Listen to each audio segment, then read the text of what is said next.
विपिन जब कुएं में गिर चुका था तो उसे ये बात लग रही थी कि सुनील इस टाइम उसकी मदद करेगा, जिसके चलते वो दोनों ही हाथों को ऊपर की तरफ कर लेता है और इस टाइम लगातार वो सुनील से मदद मांग रहा था। उसे यही बात लगी कि शायद सुनील को काफी ज्यादा नशा हो चुका है और वो अपनी जान बचाने के लिए वहां पर कुएं में जितनी भी दरार थी उसके अंदर अपने हाथ डालता है और उसके बाद ऊपर आने की कोशिश करता है। इसके साथ साथ वो सुनील को लगातार आवाजें भी लगा रहा था, लेकिन उसे कोई अंदाजा नहीं था कि ऊपर सुनील कुछ और ही इंतजाम कर रहा है, क्योंकि इस टाइम सुनील के दिमाग में तो कुछ और ही प्लान चल रहा था। उसने दरअसल वहां पर रखे हुए एक बड़े से पत्थर को उठाया और जिस टाइम विपिन कुएं से बाहर निकल रहा था सीधा का सीधा वो पत्थर उसके सिर में दे मारा और उसके बाद तो विपिन वापस कुएं में ही जाकर गिर जाता है। लेकिन सुनील भी यहीं पर रुक जाने वाला नहीं था, जिसके चलते वो सबसे पहले तो अपने घर पर जाता है, वहां से एक कसी फावड़ा लेकर वहीं पर वापस आ जाता है, एक काफी बड़ा गड्ढा खोदता है और उसके बाद जैसे तैसे कर मशक्कत करते हुए विपिन को उस कुएं से बाहर निकालता है और उसके बाद उस गड्ढे में दफना देता है। इस टाइम इसके दिमाग में यही बात चल रही थी कि जिस तरीके से कि विपिन दफना दिया गया बिल्कुल इसी तरीके से हमेशा हमेशा के लिए इस टाइम दफन हो चुका है, लेकिन वो इसकी सबसे बड़ी गलतफहमी थी। दरअसल इस पूरी ही घटना की शुरुआत हुई 28 मार्च 2026 को और जगह थी मध्य प्रदेश के सतना का मोहरा टोला। जब संतू यादव नाम का एक बूढ़ा व्यक्ति पुलिस स्टेशन जा पहुंचता है और वहां पर जाकर पुलिस ऑफिसर्स को ये बात बताने लगता है कि जनाब लगभग एक दिन पहले उसका बेटा जॉब की तलाश में निकला था, लेकिन उसके बाद पता नहीं वो कहां पर गया। पिछले काफी देर से वो लगातार उसके पास कॉल भी कर रहे हैं, लेकिन उसका कोई भी जवाब नहीं आ रहा, जिसके चलते अब वो काफी ज्यादा परेशान हो चुका है और वो इस चीज को भी लेकर बहुत ज्यादा घबराए हुए है कि कहीं वो घर छोड़कर ना चला गया हो, क्योंकि पिछले काफी दिनों से वो जॉब को लेकर काफी ज्यादा परेशान था। और तभी पुलिस वालों का ये कहना था कि वो परेशान बिल्कुल भी ना हो, वो बहुत जल्द इस केस के ऊपर कार्यवाही शुरू कर देंगे। लेकिन संतू हर थोड़े दिनों बाद पुलिस के चक्कर लगाता रहता है, लेकिन इसका कोई भी फायदा नहीं रहता। लगातार टाइम बीतता जा रहा था, लेकिन इसके केस को किसी ने भी सीरियसली नहीं लिया। और एक दिन ऐसा भी आया जब उसके बेटे विपिन की पत्नी आंचल अपने माता पिता से ये बात कहने लगती है कि उसे अपने घर की काफी ज्यादा याद आ रही है, तो क्या वो अपने घर पर अपने माता पिता के पास जा सकती है। और उसके बाद उसके सास ससुर ने भी यही बात कही कि इस टाइम ये लड़की काफी ज्यादा परेशानी की हालत में है और इसे हमें रोकना तो बिल्कुल भी नहीं चाहिए, जिसके चलते वो लोग इस बात के लिए हाँ भर देते हैं और आंचल अपने ससुराल में आ जाती है। यहाँ पर आने पर वो अपना काफी अच्छे से टाइम बिता रही थी और इसी टाइम पुलिस के हाथ एक केस लगता है जिसका कि सस्पेक्ट सुनील कुशवाहा था। पुलिस ऑफिसर्स सुनील को अपने साथ पकड़ कर ले आते हैं। उस केस के बारे में और ज्यादा डिटेल जब पूछने लगते हैं तो उसने जो कुछ भी वो पुलिस ऑफिसर्स को बता सकता था वो सारी की सारी बातें बता देता है। लेकिन उसके बाद भी पुलिस वाले जब लगातार उससे पूछताछ करते जा रहे थे कि जरूर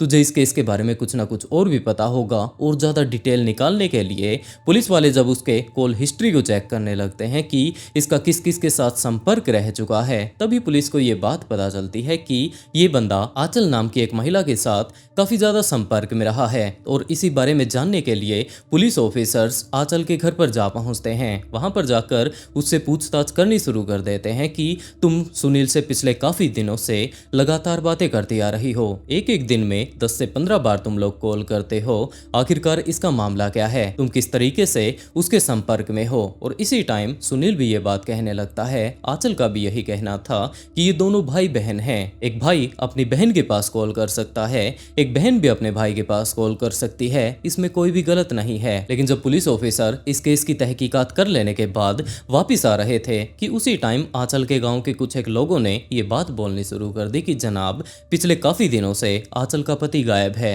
और ये बंदा इसके साथ सिर्फ और सिर्फ भाई बहन के रिश्ते में नहीं जुड़ा हुआ, जबकि इनके बीच काफी कुछ और भी चीजें चल रही है। जिसके चलते पुलिस ऑफिसर्स अब आंचल के पति के बारे में जानने की कोशिश करते हैं और इसी टाइम पुलिस को यह बात पता चलती है कि आंचल के ससुर संतू यादव 3 महीने पहले ही अपने बेटे की मिसिंग कंप्लेंट दर्ज करवा के आए थे। काफी सारे वो चक्कर लगा चुके हैं, लेकिन अभी तक उनका बेटा नहीं मिला है। और ये सारी की सारी बातें जैसे ही पुलिस को पता चली तो उन्होंने इस केस के बारे में और ज्यादा डिटेल निकालनी शुरू कर दी। पुलिस वाले अब सीधा का सीधा विपिन के घर पर जा पहुंचते हैं, उसके माता पिता से पूछताछ करने लगते हैं कि आखिरी टाइम में यहाँ पर क्या कुछ हुआ था। और जैसे कि सबूत लगातार आगे आते जा रहे थे, उसके चलते पुलिस ने आंचल को और अनिल को गिरफ्तार कर लिया और उनसे और ज्यादा सख्ती से पूछताछ करनी शुरू कर दी कि आखिरकार इस केस की सच्चाई क्या है। शुरुआती टाइम में तो इन दोनों ने ही इस बात से मना कर दिया कि उन्हें इसके बारे में कुछ भी नहीं पता, लेकिन दोनों के ही बारे में जब ये बात बताई जा रही है कि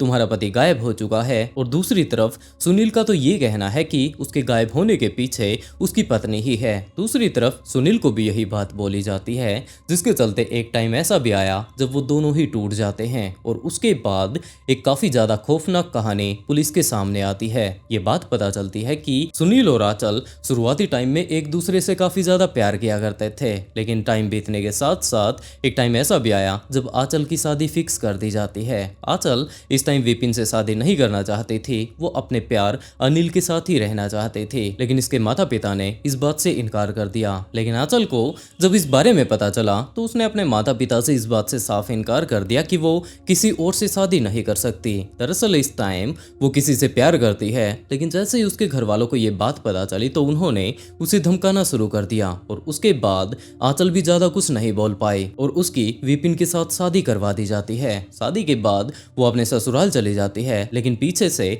सुनील बार बार उसके पास कॉल किया करता था। जब भी सुनील को उसकी याद आती तो वो उसके पास कॉल कर देता और वो अपने घर वालों को यही बात कहा करती थी कि ये तो उसका भाई है। और उसके बाद जैसे ही वो अपने मायके लौट कर आती तो उसके बाद तो ये लोग खुलकर मिलना शुरू कर ही दिया करते थे और बिल्कुल इसी तरीके से लगातार इनकी जिंदगी आगे से आगे बढ़ रही थी। लेकिन उसके बाद 26 मार्च का टाइम आया जब सुनील ने आंचल के पास कॉल किया और ये बात कही कि उसे उसकी बहुत ज्यादा याद आ रही है, वो जल्द से जल्द वापस अपने मायके लौट आए। आंचल इस बात से मना कर देती है कि ऐसा नहीं हो सकता, अभी कुछ एक दिनों पहले ही वो अपने मायके आई थी, अगर अब वो दोबारा से आती है तो घर वाले भी पूछेंगे कि ऐसा उसका क्या बिल्कुल भी मन नहीं लगता, जिसके चलते अभी तो वो नहीं आ सकती। लेकिन दूसरी तरफ सुनील ने तो बिल्कुल साफ साफ बोल दिया कि ये इसके बिना नहीं रह सकता, अगर वो यहाँ पर नहीं आएगी तो वो सीधा का सीधा इनके ससुराल ही आ पहुंचेगा। लेकिन इस बात से आंचल ने बिल्कुल इनकार कर दिया कि तुम ऐसा बिल्कुल भी मत करना और सुनील साफ साफ बोल देता है कि कल अगर तुम शाम तक 7 बजे तक यहाँ पर वापस लौट आती हो तो ठीक है, नहीं तो 7 बजे इसे ही वहां पर पाओगी। और इस टाइम आंचल समझ चुकी थी कि ये तो वापस घर पर नहीं जा सकती, जिसके चलते सुनील ही यहाँ पर आने वाला है। सीधा का सीधा अपने पति विपिन को ये बोलना शुरू कर दिया कि कल तो इसका भाई यहाँ पर इससे मिलने के लिए आने वाला है। विपिन इस चीज को लेकर बहुत ज्यादा खुश हो जाता है कि तुम्हारा भाई आने वाला है, लेकिन जैसे ही 27 तारीख को सुनील आंचल के ससुराल पहुंचता है तो उसके घर वाले ये बात कहने लगते हैं कि हमने तो इस लड़के को देखा ही नहीं, आखिरकार ये तुम्हारा कौन सा भाई है। और तभी आंचल बातों को टाल मटोल करते हुए यही बात बोल देती है कि ये इसके दूर का भाई है। दरअसल ये एक गवर्नमेंट टीचर है और अपनी ड्यूटी के कारण ये उसकी शादी में नहीं आ पाया। इस बारे में जानते ही आंचल के ससुराल वाले बहुत ज्यादा खुश हो जाते हैं कि एक होनहार सरकारी टीचर यहाँ पर उनसे मिलने के लिए आया है, तो वो लोग उसकी आवभगत करनी शुरू कर देते हैं। अगले काफी देर तक वो लोग उसके साथ बैठकर इधर उधर की बातें करने लगते हैं। शाम का आराम से बैठकर एक साथ ही वो लोग खाना खाते हैं और जैसे ही सोने का टाइम होता है तो आंचल का पति आंचल को यही बात कहता है कि अब हमें चलकर सोना चाहिए। लेकिन आंचल का ये कहना था कि इसका भाई काफी दिनों बाद इससे मिलने के लिए आया है, ये इससे मिल ही नहीं पाती थी, तो क्या इसके साथ ये आज रात आराम से बैठकर बातें कर सकती है। इसके पति को यही बात चल रही थी कि ये इसका भाई है, तो क्या ये एक बहन अपने भाई के साथ भी आराम से बैठकर बातें नहीं कर सकती। और उसने यही बात कही कि तुम लोग आराम से बैठकर बातें करते रहो, वो तो सोने के लिए जा रहा है। एक एक कर सारे के सारे रिश्तेदार अपने अपने रूम में जाकर सो जाते हैं और पीछे से ये दोनों अकेले रह जाते हैं। और उसके बाद इनके मन में जो कुछ भी आया वो सारी की सारी चीजें कर लेने के बाद अगली सुबह सुनील वहां से जाने की तैयारी करने लगता है। और इसी टाइम बातों बातों में सुनील ने विपिन से ये बात बोलनी शुरू कर दी कि आजकल वो क्या कुछ कर रहा है, अगर उसे काम की जरूरत हो तो वो इसे बता सकता है। जिसके चलते विपिन को अब काम की तो जरूरत थी ही, वो उसके साथ वहां से निकल पड़ता है। लेकिन पूरा ही दिन मार्केट घूम लेने के बाद जैसे ही शाम का टाइम होता है तो दूसरी तरफ सुनील का ये कहना था कि कल रात आप लोगों ने मेरी काफी अच्छे से आवभगत की थी, तो आज मेरी बारी होने वाली है, आप ऐसा कीजिए मेरे साथ मेरे घर पर चलिए। और बीच से ही उसने शराब की एक बोतल खरीद ली थी। लेकिन घर पहुंचने से पहले ही बीच रास्ते में सुनील ने ये बात बोलने शुरू कर दी कि क्यों न हम लोग यहाँ पर बैठकर कुछ एक देर तक शराब पी लें और उसके बाद घर पर पहुंचने पर तो खाना खाने के बाद सोना ही है। तो दूसरी तरफ विपिन इस बात के लिए राजी हो जाता है। वहीं वहीं पर साइड में एक कुआं था, वो लोग उस कुएं के पास बैठकर शराब पीनी शुरू कर देते हैं। और जिस टाइम विपिन को ये बात लगने लगती है कि इस टाइम सुनील पूरे तरीके से नशे में हो चुका है, तो वो उसे जैसे तैसे कर बहला फुसला कर उस कुएं के नजदीक लेकर जाता है और वहां पर जाने पर उसे कुएं में धक्का दे देता है। इस टाइम नशे की हालत में विपिन कुछ भी समझ नहीं पाया कि वो अचानक से यहाँ पर कैसे गिर गया। और दूसरी तरफ जो उसका साला है वो तो बस उसे संभालने की कोशिश कर ही रहा था और ये बात वो लगातार बाहर खड़े हुए सुनील को बोलता जा रहा था कि वो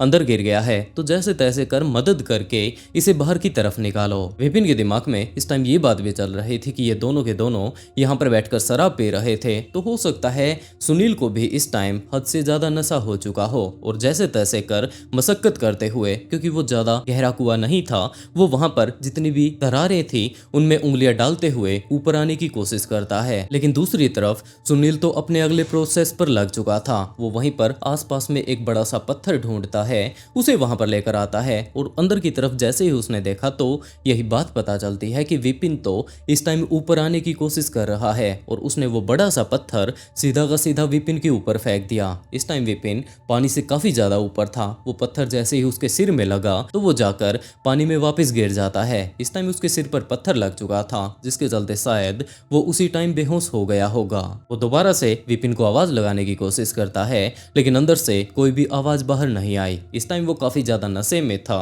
जिसके चलते उसे यही बात लगी कि इसने बीच रास्ते से कांटा निकाल दिया है और वो वापस अपने घर पर जाकर बड़े ही आराम से खाना खा लेने के बाद अपने घर पर सो जाता है। लेकिन जैसे ही उसकी अगली सुबह नींद खुली तो उसके दिमाग में यही बात आई कि उसने इस तरीके से वहां पर उसने विपिन को उस कुएं में मार तो डाला है, लेकिन कोई ना कोई बंदा जाकर जब कुएं से पानी निकालेगा तो वो उसे संभाल लेगा। जिसके चलते वो अपने घर से एक कसी लेकर वहीं पर उस कुएं के पास जा पहुंचता है और एक काफी बड़ा गड्ढा खोद लेने के बाद जैसे तैसे कर मशक्कत करते हुए जिस बाल्टी से पानी निकाला जाता है उस रस्सी में बांधकर उसे वो बाहर निकालता है और उसके बाद वहीं पर जो वो उसने गड्ढा खोदा था उसके अंदर वो उसे डाल देता है। पूरे तरीके से उसने उसके ऊपर मिट्टी बिछा दी और उसके दिमाग में यही बात चल रही थी कि अब तो इसे कोई ढूंढ ही नहीं पाएगा। पूरे तरीके से उसने उसके फोन को इस टाइम ठिकाने लगा दिया था और वो यही बात सोच रहा था कि ये केस हमेशा हमेशा के लिए यहीं पर दब चुका है। मामला ये सर था, सुनील कुशवाहा ने 25 तारीख को गया हमारे यहाँ घर, बहू ने बुलवाई, हमारे भतीजे संपर्क कराई, उसको ये काम करवाना था तो इसलिए संपर्क बनाई। और संपर्क बनाई तो